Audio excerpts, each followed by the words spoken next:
राजकीय घडामोडी, सामाजिक विश्लेषण, कृषी विभाग, कला व मनोरंजन विश्व आणि क्रीडा क्षेत्रातील बातम्यांचे ताजे व अचूक अपडेट लोकशाही 18 न्यूजवर.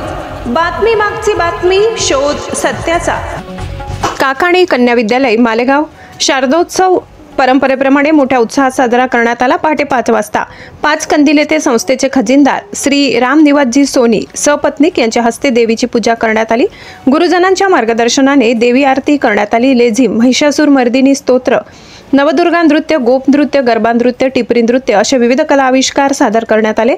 शारदोत्सव फेरी 5 कंदिल, नेहरू चौक, आझाद चौक, किल्ला पोलीस स्टेशन या मार्गाने विद्यालयात नेण्यात आला.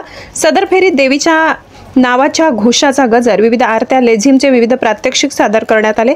कन्या विद्यालयाचे शालेय समिती चेअरमन नितीन पोपडे, नम्रता पोपडे यांच्या हस्ते देवीची स्थापना करण्यात आली. यावेळी एसो संस्थेचे चेअरमन ॲडव्होकेट विजय कुलकर्णी, उपाध्यक्ष राजेंद्र अमीन, हरिप्रसाद गुप्ता, गोविंद तापडिया, डॉक्टर विजय जाजू, डॉक्टर विलास पुरोहित, ॲडव्होकेट प्रकाश दातार, श्रेयश काकाणी, कमल किशोर काकाणी, मुख्याध्यापिका श्रीमती किरण टिपरे, प्राचार्य सौ शुभांगी अस्मर, श्रीमती कविता मंडळ, उपमुख्याध्यापक विशाल जोशी, पर्यवेक्षक पुरुषोत्तम परचुरे, सौ मनीषा अहिरे, संदीप दुसाने, नरेंद्र गुरव, सर्व शिक्षक वृंद, शिक्षकेतर कर्मचारी, पालक शिक्षक संघाचे सभासद, पालकवर्ग मोठ्या संख्येने उपस्थित होते. कला शिक्षक कैलास बागुल यांनी सजावटीसाठी आकर्षक असे भुईकोट किल्ला प्रतिकृती आरास तयार केली. लोकशाही 18 न्यूज मुख्य संपादक बापू देवरे.